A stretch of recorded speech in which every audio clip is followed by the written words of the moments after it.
और अब आपको वो रिपोर्ट दिखाते हैं जिसमें राहुल गांधी ने चुनाव आयोग पर गंभीर आरोप लगाए हैं और इलेक्शन कमीशन ने उनके आरोपों का जवाब दिया है।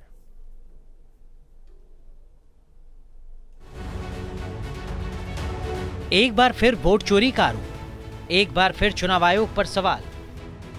वोट चोरी के इल्जाम पर राहुल गांधी की ये दूसरी प्रेस कॉन्फ्रेंस थी। अपने करीब आधे घंटे के प्रेजेंटेशन में राहुल गांधी ने चुनाव आयोग को एक बार फिर कटघरे में खड़ा किया और इसके लिए सबूत दिखाने का भी दावा किया।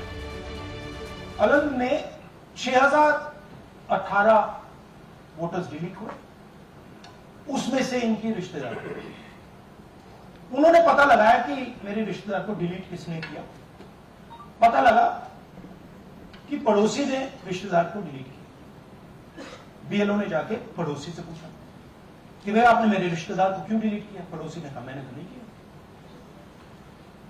बीएलओ सस्पिशियस हो गई, शक पड़ा, उसने प्रोसेस चालू कर। राहुल इस बार अपने साथ कर्नाटक के ऐसे वोटर्स को भी लेकर आए जिनके नाम वोटर लिस्ट से डिलीट किए गए। राहुल ने चुनाव आयोग पर पक्षपातपूर्ण होने का आरोप लगाया। प्रेस कॉन्फ्रेंस में राहुल गांधी के बड़े आरोपों की बात करें तो उन्होंने आरोप लगाया कि कर्नाटक के आलंद में 6018 वोटर्स को डिलीट करने की कोशिश हुई। गोदाबाई नाम से फेक लॉगिन कर 12 लोगों के नाम हटाए गए। 12 वोटर्स के नाम डिलीट करने के लिए अलग अलग राज्यों के फोन नंबर्स का इस्तेमाल किया गया। कर्नाटक सीआईडी ने 18 बार चुनाव आयोग से जानकारी मांगी, लेकिन चुनाव आयोग की तरफ से जानकारी नहीं दी गई। राहुल ने चुनाव आयोग को कटघरे में खड़ा करते हुए एक बार फिर लोकतांत्रिक व्यवस्था की बुनियाद पर चोट पहुंचाने की कोशिश की।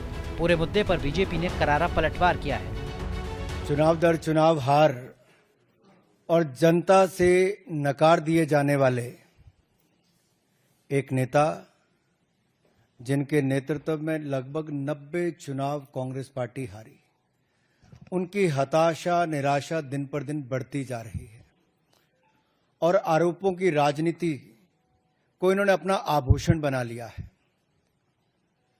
जब इन्हीं के लगाए गए आरोपों को ऑथेंटिकेट करने के लिए कहा जाता है तो पीठ दिखाकर भाग जाते हैं।